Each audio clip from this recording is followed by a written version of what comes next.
অফিসের Zoom meeting, specialized Zoom meeting, যেটাতে সমস্ত মেম্বারদেরকে এমডি দীপঙ্কর সামন্ত বার্তা পাঠান, যার মাধ্যমে এখানে এত মিথ্যে কথা অনবরত দিবারাত্র বলে চলেছে। পাবলিক সেই মিথ্যে কথাগুলোকে কিভাবে গিলছে একটার পর একটা, সেটা আমি বুঝতে পারছি না। সেই জন্য আমি আবারও এই ভিডিওটা বানালাম। যেটা হচ্ছে ফুল অ্যাকাউন্ট থেকে ফুল অ্যাকাউন্ট ততক্ষণ পর্যন্তই তারা লাইবেল, আর লাইভ অ্যাকাউন্টে কিন্তু ব্যক্তি বিশেষ লাইবেল, মানে যে বানাচ্ছে তার নিজের লাইবিলিটিস পড়ে যাচ্ছে। সেই জন্য লাইভ অ্যাকাউন্টে চলে আসা মানে এদের কাছে টাকার যে দাবি নিয়ে এতদিন আন্দোলন চলছে, এত জায়গায় বিক্ষোভ চলছে, বাড়িতে ঘেরাও চলছে, থানায় কমপ্লেন চলছে, সাইবার সেলে কমপ্লেন চলছে, এই সমস্ত কমপ্লেনগুলো অনেকটা জায়গাতে হালকা হয়ে যায়। সেই জন্য তো দীপঙ্কর সামন্তকে ফোন কেউ করলে তার একটাই উত্তর, ঠিক আছে আপনি যান থানায় কেস করুন। সেই জন্য বলছি যে ফুল অ্যাকাউন্ট থেকে লাইভ অ্যাকাউন্টে কখনোই যাবেন না। ফুল অ্যাকাউন্ট থেকে লাইভ অ্যাকাউন্টে যা মানে সমস্ত লাইবিলিটিস আপনার উপর পড়ে যাবে। আরেকটা কথা, এই ফুল অ্যাকাউন্টের যে ওয়ালেট, এই ওয়ালেটটা কি কন্ট্রোল করে? এইচডিএফএক্সের কিছু সফটওয়্যার ডেভেলপার আছে যারা এইটাকে সবসময় আপডেট করছে, দেখছে, এরা কন্ট্রোল করে। এটার মানে পাবলিককে সবসময় প্রথম থেকে বলে এসেছে না যে দীপঙ্কর সামন্ত মিথ্যে কথা বলে না, সে নাকি সত্যি কথা বলে, পৃথিবীর সবথেকে স্পষ্ট বক্তা। সে কিন্তু মিটিংয়ে তার এটাও বলেছে প্রিন্সিপাল মানুষের 100% সিকিউর। এই কথাগুলো কেউ শোনেননি, এই কথাগুলো কেউ জানতেন না। 100% সিকিউর, স্বয়ং প্রধানমন্ত্রীর নাম করে তিনি বলেছেন 100% সিকিউর। এটা আমি 100% আমার কাছে এই ভিডিওটা আছে, আমি ডাউনলোড করেছি। তাহলে 100% প্রিন্সিপাল সিকিউর মানে কি? বাকি মাঝখানের কোনো কথা আমার দেখতে গিয়ে লাভ নেই। 100% প্রিন্সিপাল সিকিউর মানে মানুষ তার প্রিন্সিপাল সবসময় রিটার্ন পাবে। এই কথাটার মানে হচ্ছে এটা। দিয়েছে প্রিন্সিপাল সিকিউর, কাকে দিয়েছে? আমি ধরে নিলাম যদি 30% 40% কেটেও টাকা কতজন পেয়েছে, কেউ পায়নি। আমার টোটাল পরিচিত যে টিম আছে সেই টিমটাই টোটাল টাকাটা আদায় করেছে। সেটা আমি লিডিং করেছিলাম, লিডিং করে আদায় করেছি, ওপেনলি বললাম তো, লিডিং করে টাকাটা আদায় করেছি। আমি যেভাবে আদায় করেছি সে দীপঙ্কর সামন্ত আর দেবব্রত সামন্ত এরা বুঝতে পেরেছে যে কীভাবে টাকাটা আদায় করেছে। তার বাড়ি থেকে বাড়ি বার করা, তার যে অ্যাকাউন্ট হোল্ডারদের নামে অ্যাকাউন্ট করেছে সেই অ্যাকাউন্ট হোল্ডারদের বাড়িতে যাওয়া, যখন তার বাড়িতে যে পৌঁছালাম অ্যাকাউন্ট হোল্ডারদের, তখন অ্যাকাউন্ট হোল্ডাররা আমাকে ঘুরে বলছে যে সব কিছু ওই দীপঙ্কর সামন্তই জানে, ওই দীপঙ্কর সামন্ত তাদের কাছ থেকে বাড়ি থেকে ডকুমেন্টস নিয়ে অ্যাকাউন্ট নিয়েছে।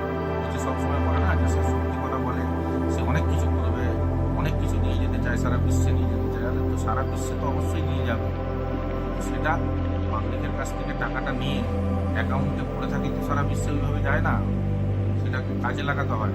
কোথাও কোনো হোটেল কিনেছে, কোথাও কোনো প্লট কিনেছে, কোথাও কোনো কিছু করেছে যেখানে খাটিয়েছে টাকাটা, যেখান থেকে একটা পার্সেন্টেজ লাভের আসবে, উঠে আসবে। শুধু এটাই বলে যে ফরেক্স ট্রেডিংসে লাগিয়েছে, কোথায় লাগিয়েছে তার এভিডেন্স দেখান, কাগজপত্র পেপার ওয়ার্ক দেখান পাবলিকের কাছে। ও তো বলে সবসময় একটাই কথা যে এটা আমার কোম্পানি, এটা আমাদের কোম্পানি। তাহলে আমাদের কোম্পানি মানে এই কোম্পানির মালিক সবাই, তাদের মালিক যখন সবাই হবে তখন এক মালিক বাকি সমস্ত মেম্বারদেরকে কাছে তার যে খরচ হয়েছে, তার যে এক্সপেন্স হয়েছে তার সমস্ত খতিয়ান তুলে ধরুক, তাহলে বোঝা যাবে তার সত্যতা কতটা আছে, তার কথাগুলো ঠিকই আছে।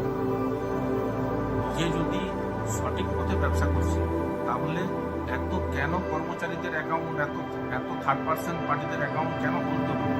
ঘুম ভাঙ, কেউ টলিক চালায়, কেউ কাজ করে, কেউ খেটে খায়, তাদের সব অ্যাকাউন্ট বানিয়ে সব ইউজ করেছে। এখানে তো শুধু নয়, বিহার ঝাড়খণ্ডেও তার অ্যাকাউন্ট আছে, দিদি সার্ভিস, আরও কত আছে, এক বান্ডিল লিস্ট আছে। মানে আমি টাকা আদায় করতে যে আদায় করার আগে সব কালেকশন যখন করেছিলাম তখন দেখে মাথায় আমার ঘুরে গিয়েছিল যে বান্ডিল অ্যাকাউন্ট লোকের নামে বানিয়েছে। ফলস, তারা কিছু জানেই না, মানিব্যাগে তাদের 50 টাকাও থাকবে না, তাদের ঘর গেলে এমন পজিশন, তাদের নামে অ্যাকাউন্টগুলো করে ব্যবসা যায়। আর যে বড় বড় কথা বলে যখন শুনতে পাই, এই মিটিংয়ে যখন ভাষণগুলো শুনি, তখন শুধু এটাই মনে হয় পাবলিক এই মিথ্যে কথাগুলোকে রীতিমতো হজম করছে। আর অন্য কেউ যদি তার 20 টাকা নিয়ে চলে যায় তাকে মারতে চলে যায়।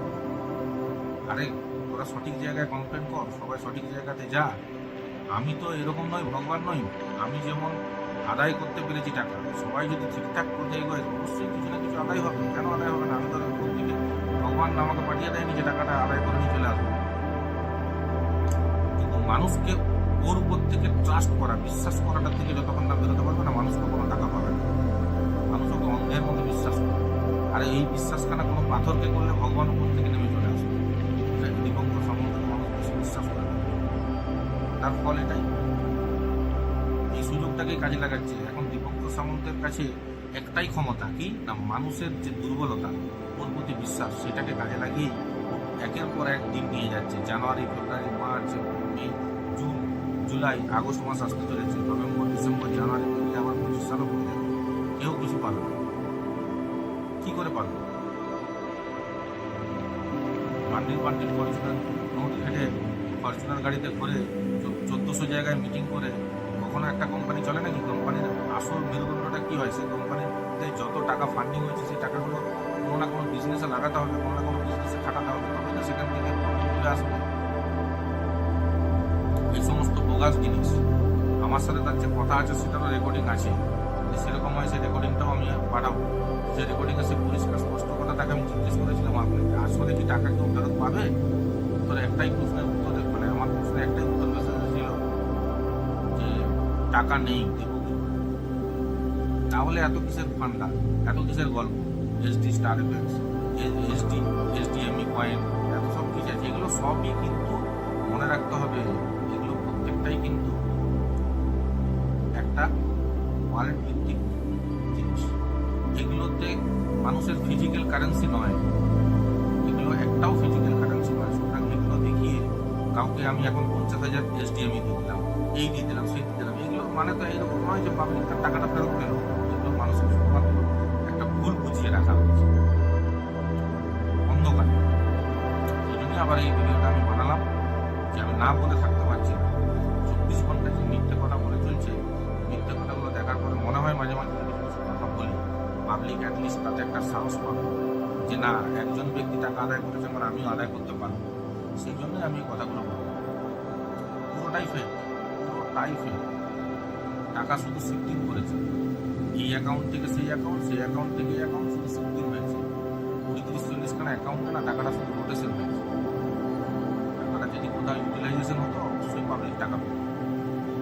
কোথায় লস হয়েছে, কোন জায়গায় টাকা ইনভেস্ট করেছিল, তার ট্রানজেকশন বা ব্যাংক ডিটেলসগুলো কখনো আপনারা মিটিং শুনতে গেলে আপনাদের লিডারদেরও কথা বলছি, লিডারদেরকে বলছি, লিডাররা তো জনগণের হয়ে সাপোর্টে থাকবেন। দীপঙ্কর সামন্ত কি আর আপনার পাশে সারা জীবন থাকবে নাকি? জনগণ কিন্তু আপনার পাশে থাকবে, আপনার পাড়ার লোক, পাড়ার যে এলাকার যে লোক যারা করেছে, যারা হয়েছে। সেই জন্য তাদের হয়ে আপনি যে বলুন, আমার তো দীপঙ্কর সামন্তর উপর ব্যক্তিগত কোনো রাগ নেই যে আমি এই কথাগুলো বলছি।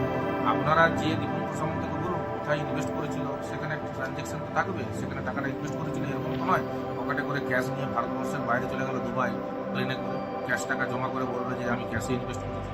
তাহলে একটা তো একটা ফান্ড ট্রান্সফার হলে তার একটা এভিডেন্স থাকবে, সেটা আপনারা সবাই যে বলুন। দেখুন, লিডার মানে লিডারদের কাজ হচ্ছে নিচের লেভেলের মেম্বারদেরকে সঠিক পথে পরিচালিত করা। যদি আপনারাই নিজেরা পকেট ভরার জন্য সঠিক পথে তাদেরকে পরিচালিত না করতে পারেন, তাহলে কী হবে? আলটিমেট লাভ কী হবে? আমার কথাগুলো গায়ে লাগবে, যারা করবে। আমার তো কারোর উপরে রাগ নেই, আমি শুধু আমার টাকা আদায় করতে যে যা যা সত্য উদ্ঘাটিত করেছি সেই সত্যগুলো শুধু আমি বলে দেব। দেখুন, চেষ্টা করুন, আমার মনে হয় টাকা যদি ফেরত পাওয়া সম্ভব হয়, ফেরত পেলেও পেতে পারে।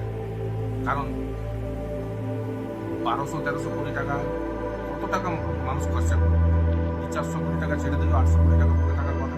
আর বারবার বলে আমি 400 কোটি টাকা বাড়তি দিচ্ছি, 400 কোটি টাকা বাড়তি দিচ্ছি। কখনো তার টোটাল সিট বার করতে বলবেন তো, যে মানুষকে যে পেমেন্ট করেছে পেমেন্টের টোটাল সিটটা দেখাতে বলবেন, কখনো পাবলিকের মাঝে প্লেস করতে বলবেন। আপনারা যদি মিটিংয়ে যান, প্লেস করতে বলবেন যে 400 কোটি টাকা বাড়তি দিয়েছে, কেউ বাবার পকেট থেকে টাকাটা দিয়েছে 400 কোটি টাকা বাড়তি, সব তো পাবলিকেরই টাকা দিয়েছে টোটাল। ও কত টাকা দিয়েছে আর কত টাকা মার্কেট থেকে তুলেছে, দুটো মাইনাস করে দেখবেন। তাতে যদি দেখা যায় যে পাবলিক বেশি পেয়েছে, তখন বুঝতে পারবেন যে ও পাবলিককে বেশি টাকা দিয়েছে। সুতরাং এই মিথ্যে কথাগুলো প্রত্যেক দিন কেউ গিলবেন না, এটাকে না গিলে উগরে দিন, উগরে দিলেই টাকাটা পাবেন। বললাম, আবার এরকম ভিডিও দেখতে যেদিন আবার মনে হবে কিছু বলার আছে আবার বলবো।